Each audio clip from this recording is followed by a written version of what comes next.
Salut les Pokéfans, c'est Pikami, j'espère que vous avez le sourire. Pour ma part ça va super comme toujours et aujourd'hui on se retrouve pour une vidéo très spéciale. Une vidéo d'ouverture de jouets Pokémon du McDo car oui, Pokémon est de retour chez McDonald's et ça c'est vraiment trop cool. Petit bémol ceci dit, c'est que je me suis rendu compte qu'il n'y avait pas de cartes accompagnées des jouets. Donc ce qui veut dire qu'on n'aura pas le droit à notre mini-série de 12 cartes Pokémon habituelles. Et ça c'est vraiment trop dommage parce que moi je sais que j'aime acheter plusieurs jouets pour compléter cette mini-série. Donc du coup aujourd'hui ce que je vais faire c'est que je vais seulement ouvrir un jouet, je vais le déballer avec vous. Je vais vous le présenter, on va le monter ensemble et les autres jouets je vous les ferai certainement gagner, donc il vous suffira pour cela de participer dans l'espace des commentaires, de laisser un petit like à la vidéo et éventuellement de la partager sur les réseaux sociaux. Voilà, je pense que je vous ai tout dit. Au niveau des figurines j'ai été agréablement surprise puisque j'ai vu un Pikachu, un Lugia, un Rayquaza et du coup on commence aujourd'hui avec Hoopa, donc c'est parti, je vais commencer tout de suite. Alors je vais pousser tous les petits Hoopa sur le côté, on va lire ensemble ce qui est écrit au dos, donc la français blablabla. Donc ça c'est apparemment la petite notice pour le monter, donc on s'en fiche un petit peu. Fabriqué pour McDonald's 2016, imprimé en Chine, bon bah ça comme toujours hein. Pokémon 2016, Nintendo Créature, donc ça c'est le partenariat de Pokémon avec McDo, on s'en doutait. Et ici il y a écrit quoi? Donc français, ce jouet convient aux enfants de plus de 3 ans, etc. Merci de conserver cette notice d'information, Donc on va pas la conserver, hein, nous on s'en fiche un petit peu.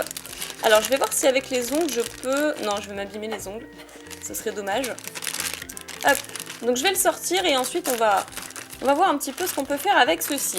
Alors j'ai trop hâte d'avoir les autres parce que Rayquaza, Lugia, Pikachu, franchement mais c'est des figurines magnifiques et je vous avoue que j'ai été un petit peu déçue de commencer par celle-là. Mais enfin bon, comme on dit, le meilleur pour la fin.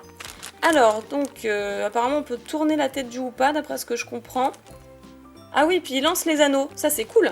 On lance la tête du Hoopa et il lance les anneaux, enfin on tourne en tout cas le buste. Alors du coup on va enlever tout ça là. Hop. Ces petits plastiques.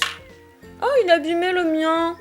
Bah du coup, je vais peut-être en ouvrir un autre pour le garder parce que effectivement là, la main elle est pas abîmée. Mais ici c'est abîmé, c'est trop dommage. Oh non, franchement. Donc est-ce qu'on a d'autres anneaux? Non, c'est le seul en fait. Ouais, il a son anneau autour du buste comme d'habitude. Et puis après, je pense qu'on peut simplement tourner le petit Hoopa pour voir si... Voilà, c'est ça. Ça ne... Ah si, ça lance. J'allais dire ça lance même pas, c'est nul. Ouais, bon, c'est un peu gadget, quoi. C'est quand même une figurine assez sympa, mais ça reste du gadget. Je pense qu'il faut que je la tienne comme ça. Et... Ah ah Bon, c'est pas très efficace quand même, à moins que je le fasse mal. Non, ils disent bien qu'il faut le tenir par en dessous. Ensuite, hop, avec le doigt simplement, prendre la petite corne, le tourner, puis normalement, il le lance tout seul. Et je pensais qu'il y avait plusieurs petits anneaux. Mais en fait, non, c'est juste le reflet de... Comment dire? De la façon dont on le lance.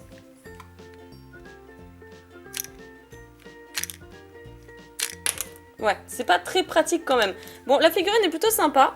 Bon, malheureusement, il est un petit peu abîmé ici. La figurine est quand même chouette. Elle est assez sympa, donc je vais bien sûr la conserver dans ma vitrine. Elle est plutôt cool. Et pour le reste, bah, écoutez, je vous les ferai gagner, sauf une que je vais garder qui est un peu plus intacte quand même, qui n'est pas abîmée. Voilà, je vais peut-être garder celle-ci. Donc je vais faire gagner 4 autres jouets. Voilà, si ça peut vous faire plaisir. Et malheureusement, il n'y a pas de petite carte à présenter. Donc j'ai trop hâte d'ailleurs de tomber sur les prochaines, c'est-à-dire celles de Pikachu, Rayquaza et Lugia, parce que franchement pour moi, c'est les meilleures, même si Hoopa il est quand même plutôt bien réussi. Il est bien réussi, mais je pense que Lugia va être bien plus impressionnant et bien plus grand. Donc voilà pour ça, donc c'était également une petite vidéo pour vous annoncer que Pokémon est désormais disponible dans le Happy Meal garçon. Donc garçon, je sais pas pourquoi, hein, parce que Pokémon c'est pas forcément que pour les garçons, donc bon, il faudrait peut-être qu'ils changent ça de temps en temps. Et que du coup, aujourd'hui on commence avec Hoopa, et je pense que le week-end prochain, la semaine prochaine, on aura les autres Pokémon, ça dépend un petit peu du stock qui s'est écoulé ou pas. Ou pas. Ok, c'est bon, je sors. Donc du coup, j'espère que cette vidéo vous aura plu. Si toutefois vous voulez participer pour gagner votre jouet, il n'y a pas de souci, moi ça me fait super plaisir. Participez dans les commentaires, laissez un petit like à la vidéo et bien sûr, partagez sur les réseaux sociaux. Et d'ici la semaine prochaine, je referai une ouverture pour la figurine du McDo suivante. Voilà, je vous aime vraiment très fort, je vous fais plein de piques et bisous et je vous dis à bientôt.